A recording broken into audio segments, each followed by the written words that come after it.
Hi, everybody. This week we made it official. I'm going to Cuba. When Michelle and I go to Havana next month, it will be the first visit of a U.S. president to Cuba in nearly 90 years.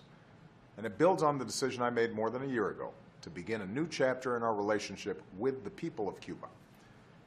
You see, I believe that the best way to advance American interests and values, and the best way to help the Cuban people improve their lives, is through engagement, by normalizing relations between our governments and increasing contacts between our peoples.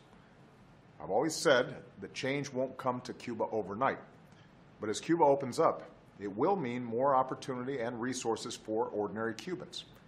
And we're starting to see some progress. Today, the American flag flies over our embassy in Havana, and our diplomats are interacting more broadly with the Cuban people. More Americans are visiting Cuba than at any time in the last 50 years. Cuban-American families, American students, teachers, humanitarians, volunteers, faith communities, all forging new ties and friendships that are bringing our countries closer. And when direct flights and ferries resume, even more of our citizens will have the chance to travel and work together and know each other. American companies are starting to do business in Cuba, helping to nurture private enterprise and giving Cuban entrepreneurs new opportunities. With new Wi-Fi hotspots, more Cubans are starting to go online and get information from the outside world.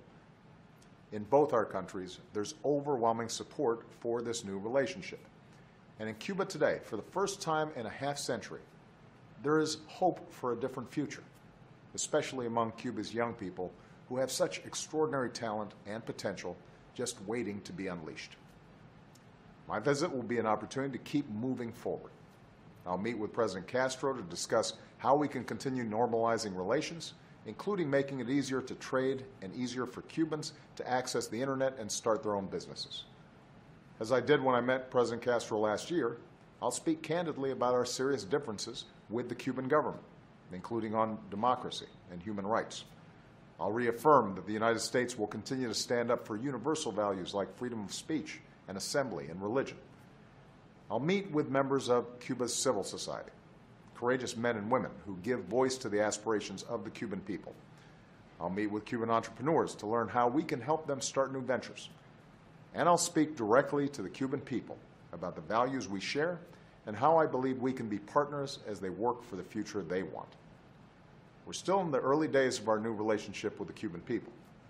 This transformation will take time, but I'm focused on the future, and I'm confident that my visit will advance the goals that guide us, promoting American interests and values and a better future for the Cuban people, a future of more freedom and more opportunity. Thanks, everybody. And to the people of Cuba, nos vemos en La Habana.